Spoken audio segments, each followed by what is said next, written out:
Hey, I'm Decathlon Gamer. Welcome back to PCM23 Lions. It's episode 140.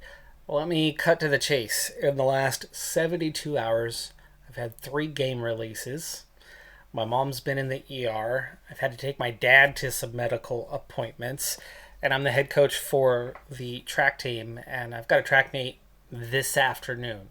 For that reason, I already missed the supposed release time for episode 140 a couple days back, and now I'm looking at missing that deadline again unless I just squeeze something in.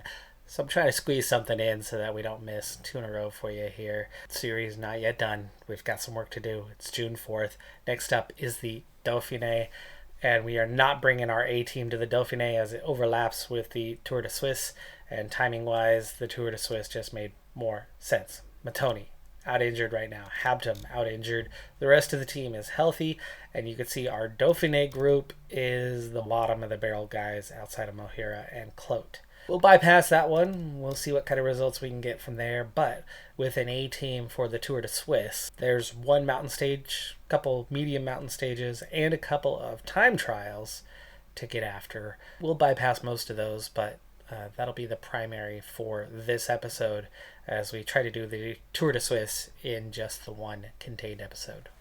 As we set off on stage number 1, it's a 12K prologue time trial. There's place for another time trial after this one. Race day condition is not expected to be very good for the team today, as we have a lot of low motivation riders, and that's making it a little bit harder. Samuel's never expected to do much in the first place, but 2:36 down is one of the worst times you're going to see.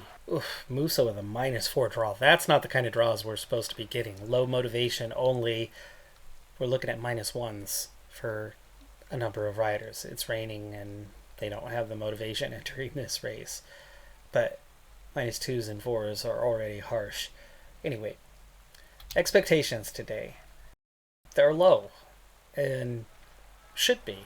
For one, we play on expert difficulty, and that 5% bonus, which translates to a +4 more often than not to all attributes, is challenging. And if you haven't figured it out by now, after 140 episodes, still an element of the audience that has not come to grips with the obstacles that we face in this series. It's not just the expert difficulty level. It's the fact that Sammy Arab, even after becoming a 5.5 star rider, Sammy Arab is still, as Shimway has a -5. Yikes. Sammy Arab is only the 70th best rider in the database. We are so many years into this that the database is insanely deep. And you get what you get. We do not have riders of high quality. We don't have riders that are 15th best or 10th best. There's not just a handful better. Arab is the 70th best rider in the database. Currently in this database, as Hanouk sets off with a +4, our first positive race day condition, there are 258 riders in this database with 5-star ratings or better. 258. Arab is the only one in the top 100 at 70th. Hanouk, our second best rated rider, it's only the 148th best on paper before the bonuses. Musa's 189. Nobody else cracks the top 200. The expectations to win every race is ridiculous in the first place. Even people who play on normal difficulty with the best team don't win every race, as Hanouk couldn't quite finish off to the end. So Sammy Arab sets off with a -5. That's definitely not going to be a good start to his race. We'll have to ride that 86. I know there's no way he's going to make the 87 rating that I've tried to put in for a couple other guys, but this is looking like a really, really poor time for him, especially when it's mostly prologue. And he's got a -9 on his prologue today, so it's just not going to be pretty. And of course we are playing things quick. 84th, a minute 41 down for Sammy Arab, who any other day would be a top 15 rider. Stage 3, medium mountain, 2 climbs, We're well down the order. Let's let the AI do their thing and see that we do have those -2s that are out here outside of Clausen. We just had a lot worse draw than that on the whole on that first stage. Following a second medium mountain stage, Samuels and Arab only just cracked the top 40 about 5.5 minutes down. Things are not looking good for the GC, which means we can really stage hunt on the next one. Base of the first all-cat climb of the day, Samuels in a group of 4 that's suddenly growing into the breakaway of the day. They are 2 minutes and 40 seconds up the road from the peloton. I tried to get Musa into the break, but the field was not having any of it, and things really are not yet decided as we are seeing some early attacks here, and I'm wondering if I want to take somebody else, but the only rider who has good race day condition is Musa. I think I'm going to try for what will be a third time here. It's going to either pull back these 5 guys that have just 6, 7 guys that have all just attacked, or it's going to allow me to get a second rider up the road. So we will join in with this group and either see them get pulled back by the field or see him get in support of Mason Samuels. Samuels and that group pushed pretty hard to try to form a breakaway, and so for that it's not looking great. In fact, as this group is already splitting up down to just 8 riders, the peloton is still putting a lot of pressure on, and Samuels is just hanging on to this group of 6, which contains at least a couple of pretty strong climbers. Down to 9 chasing 5. We have just over 1 minute on the field.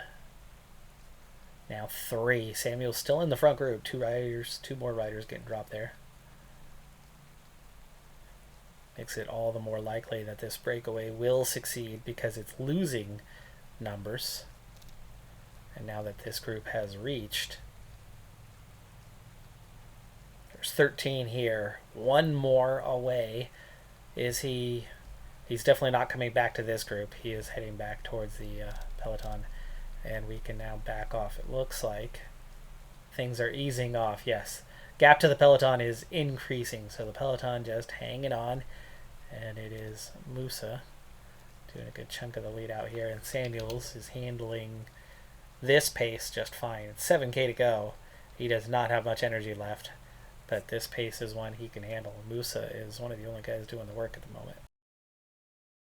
Now there's a lot of points available here at the top for this RSCAT climb, but I don't necessarily care about the KOM.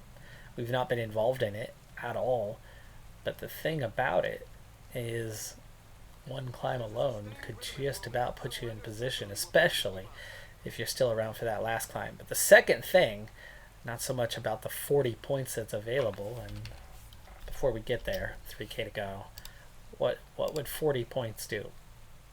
Tom Pidcock's not in this breakaway, so 40 points would put you in the lead. There is definitely some quality climbers though. Samuels is recovering somewhat as we have 3K to go.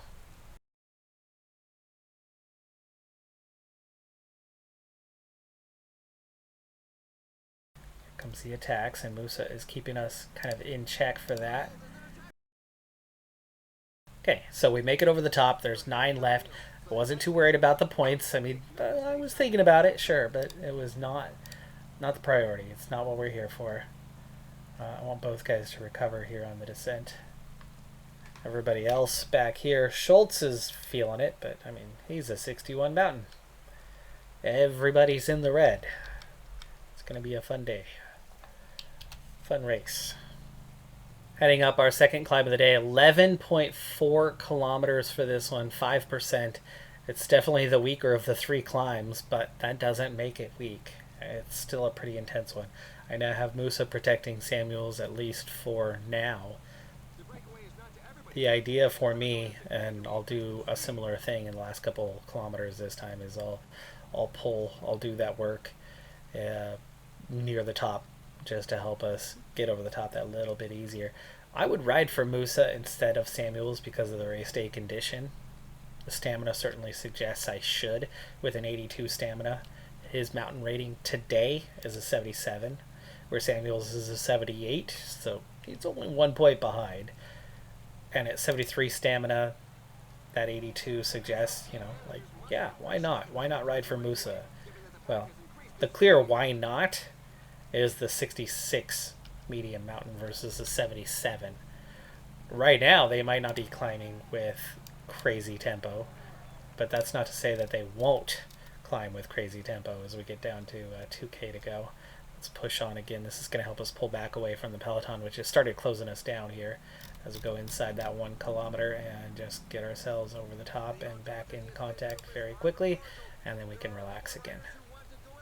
Once we recover, I do have intent of having Musa do some riding for a little bit. Oh my gosh, that's a second fall for Hanoke. High effort, a good 90 plus for the whole descent, and only a 2-minute gap. The peloton's pushing hard, and you're going to start to see the wear and tear here on the flat long before we hit what's going to be a pretty difficult climb. At some point, I know that there should be some level of backing off. It hasn't happened yet. Despite a continuous and hard ride, the breakaway's nearly been caught. They are down to just 44 seconds ahead, so it's definitely not looking like a breakaway win type day. And we're going to focus more on the larger team effort for the climb to come, and with the race day condition the way it is, as Schultz did not get to Arab or Clausen before he ran out of energy, and therefore he's gonna cause us some trouble. Down to 122. We did see a split off in the front group, and that's okay. Crazy thing is they're suddenly a minute and a half ahead, but I guess that's from the attack. Musa back into protecting Samuels, and that's fine. Clausen's going to begin fading. We need to see if we need to switch to protecting a Shimway. But a Shimway's on a -2, so I'm guessing probably not. Down to 85 in the peloton before we've ever hit the climb, so the unrelenting pace is going to set this up for a wild finish. 35K to go. Clausen about to head out the back. Let's assess the 5 riders that we have left and make sure we're protecting the right ones. Oop, Hanoka is going to be done here also, so down to 4. So we need to figure out which of the 4 is the rider to ride for. Arab's only got a 78 mountain, 70 stamina today. 76 with stamina below 70 means Shimway is definitely going to be protecting. Samuels is still one of the better riders. And again, I'd go for Musa, but that medium mountain, even though he's got the offset of the stamina. So it's Samuels, it's Arab. And it's looking most likely that it's... If it was a just slow pace, it would be fine. But it's not. The pace has been 90, 95 the whole last 100+ kilometers. That's a very relenting tempo that you don't see on lower difficulty levels in this game. Okay, Shimway is already almost... our whole team is almost done. I think we're going to have to... We're down to 50 in the peloton, but I think we're going to have to change our tempo here shortly and climb at our own pace. Now the tempo lifts, finally. The tempo has lifted. We're not dropping any more riders. The Shimway has no energy, but he's not getting dropped. A few riders fell off. There's a little lift in the tempo again, but it's just barely.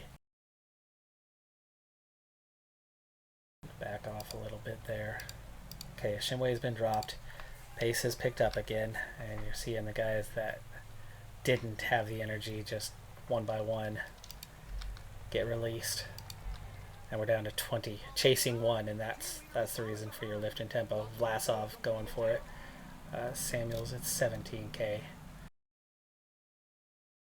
And there's the big split. 13 chasing 7. Now it's 9 or 12. It's fluctuating a lot.